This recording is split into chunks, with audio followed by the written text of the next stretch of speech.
আমি মুক্তার মসজিদের ইমাম সাহেব। আমি কিতা ঘটনাটা কিতা ঘটনা হয়েছে ভাই, আমি গত আচ্ছা আমার মামা আছে মোহাম্মদ ভাই, আমি সাতক উপজেলার দুলাপাড়া ইউনিয়নের মুক্তারপুর গ্রামের ইমাম সাহেব। নাম গত আমার নাম মাওলানা হাফিজ আনসারুল হক। আমি গত 15 তারিখে আসছি করে দিলাম ডিজিটাল করি মুক্তারপুর কেন্দ্রীয় মসজিদ এবং টাইম এবং ডেটটা হওয়া দেওয়ার কথা 18 তারিখ। আমি 18 তারিখে আইছি, আমার বেশি দিছুন না। কোন দোকান হয়েছিল কোন দোকানটা দেখো নাম কেসিএল ইলেকট্রনিক্স। KCL electronic. এখন ঘটনা কিতা হইছে? আমি কইতেছি ভাই, 20 তারিখে আমার ফোন দিছুন। 20 তারিখে আমার গ্রামের মাহফিল, আমি মসজিদ খতি ইমাম। আমি এরপরে আমি মাহফিল তুই আমি আসছি। আবার আসার পরে আমার আবার টান হইরা যে আরো 2 ঘন্টা অপেক্ষা করা লাগবে। আমি 2 ঘন্টা অপেক্ষা করার পরে আবার থান আমার কইছে আরো 1 ঘন্টা লাগবে।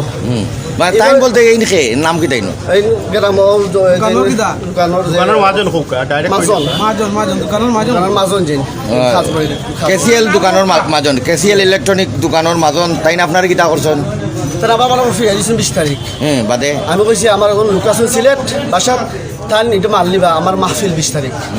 বাদে আমার এই ব্যক্তির আর 2 বার আইসই তাই দিছুন না। আপনি তো অর্ডার দিছিলা 15 তারিখ। জি হয়, আমার ডেলিভারি ডেট আছে।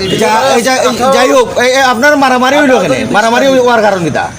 এখন আসছি, আসার পরে কয় আর মাল দেওয়া হইতো না। আমি অগ্রিম আর 1000 টাকা দিছি ভাই। আমি বাদে কিতা মারামারির কারণ কিতা? আমার লোকের সাথে খারাপ ব্যবহার করছে, আমার ক্ষতি পারলে কিছু চেষ্টা করিস। আচ্ছা এখন তাই আমার টাকা আরম্ভ হচ্ছে। আপনার অবস্থা আপনার তো ওই যে দেখলাম খাবলা খাবলি। জি এই তো আমার অবস্থা, আমি কাস্টমার ভাই। এই তো আমার মাথার অবস্থা। আচ্ছা মানে এই দেও এই তো অবস্থা আমার। আপনার কি তখন মানুষ মানে আপনার কয়জন আইসলা? আমরা আছি 2 জন। আমার আগে উনি আইছে। উনি কে? আমি কে জোহর নামাজ পড়াইবার আমি মসজিদের খতিব, আমি মসজিদের আমার মসজিদ সাহেব নাই। আপনার নাম হইবা? আমি দিনার আমিনুল। 15 দিন আগে উনি আমার কাছে ঘড়ি অর্ডার দিয়ে গেছে। আমাদের যেদিকে দেওয়ার কথা তারপর দিন আইছে। আমি তার কয়ে দিছি যে আপনি 10টা মিনিট বক্কা, আমি মালটা রেডি করে দিয়েছি। ওনার তারা ওরা দেখে সে চলে গেছে। আমি বলে দিছি যদি আপনার খুব তাড়াহুড়ো থাকে তাহলে আপনি সিএনজি ড্রাইভারের নাম্বার দিবেন, আমি লাইনে পাঠিয়ে দিন। উনি কইছে যে সিএনজি ড্রাইভারের নাম্বার হয়তো পাওয়া যাবে না, যদি মানে নেক্সটে আমি আসি তাহলে ফোন দিয়ে আসবো আমি আগের দিন। ঠিক আছে। আচ্ছা এটা ঘটনা ঠিক আছে, হাতাহাতি করলাম। শুনেন, হাতাহাতি বলতে আমি যখন ওনার এই কথা বলে দিই, ওনাকে উনি আসছে দিতে করি, ওনারা যখন বোঝায় কয় দেওয়া হয় উনি আধা ঘন্টা অপেক্ষা করবো। উনি আধা ঘন্টা অপেক্ষা করলো। উনি বলে গেছে যে আধা ঘন্টা অপেক্ষা করবেন, দেন সমস্যা নাই। ওনার সাথে কোনো কথা নাই। ওনার সাথে যে আরেকজন আছে ওনার সাথে যোগাযোগ না করে সরাসরি আমার মার ফেলাইছে। সরাসরি আসে হ্যাঁ মার ফেলাইছে। ঠিক আছে শুনেন, সরাসরি সে মার ফেলাইছে। হ্যাঁ উনি সরাসরি এসে মার ফেলাইছে। আমি কইছি ভাই আমার সাথে কথা না তো ওনার আপনি আইছেন? হ্যাঁ ও আইছে। আমি আগে জানান।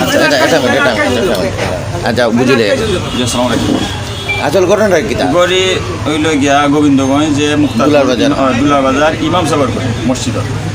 ইমাম সাহেব তাই বয়না হয়ে গেছিল আর কি, বাক্কা দেখা বয়না হয়ে গেছে। নেওয়ার তারিখ আছিল 15 তারিখ ডিসেম্বর। তো তাই রেডি করছিল, মানে সবটা কমপ্লিট। একটা মনে হয় কিতা রেডি তো তাই আমার ইমাম সাহেব কইছেন যে ওটা রিসিভ হয়ে লিবা 2200 টাকা রিসিভ বাকি। আমি বাইরে হয়ে ফোন দিছি যে আপনি ওটা আজকে তো মাল নেওয়া তখন আবার পরে তাই রেডি নাই। আমি বলি এটা তো 15 দিন পরে নেয়নি, এটা তো উচিত না। তাই মানে হইরা না তে ওই তো না, কত সময় লাগবে হইতে পারলাম না। পরে আরেকজন ভাই আসলে আমি থানার মাঠ বুঝলাম না, তাই নন সিলেটি। তো ভাই ওখানে আপনি সিলেটে আসেন, আপনার কথা আমি বুঝবো। তো হইরা তাই যে আপনি আধা ঘন্টা বুক করার মাল রেডি দিচ্ছেন। এর মাঝে ইমাম সাহেব দিচ্ছেন খোয়া বলছেন মাল রেডি। আমি বলছি একটু সময় লাগবে, তুমি মানে আইও না, কারণ আমি তো জানি তাই না এটা আকশোক করবো নিচে তাপ। এর মাঝে আমি চিন্তা কিনা দেখেছি ইমাম সাহেব থাকার তরকার থেকে যে অতদিন ধরে রেডি না ও কথা হইয়া ইমাম সাহেব আর ও ভাই ফলা 10টা বছর শুরু করছে। আমার আরো ভাই আছেন, তার নাম কি আপনার? ফজল ভাই মাঝখান, ফজল ভাই মাইক পরে একান্ত জইয়া নানি তার 3 জনে লাগাইছে না লাগে। তাই ফজল ভাই ঠাইন না নিয়েছি, অন্যান্য করে ঠাইন নানি ও বস্ত্র লয়ে গেছে। ওই বস্ত্র নিয়ে আনাইনি ইমাম সাহেবের আঘাত করছে। তাই এমন মানে টুকাই দেয় যে দাঁড়ান মানে কিছু থাকেনি। ভাই আমরা দেখলাম এখন এইরকম অবস্থা যদি হয় বাংলাদেশে চলবে কিনা।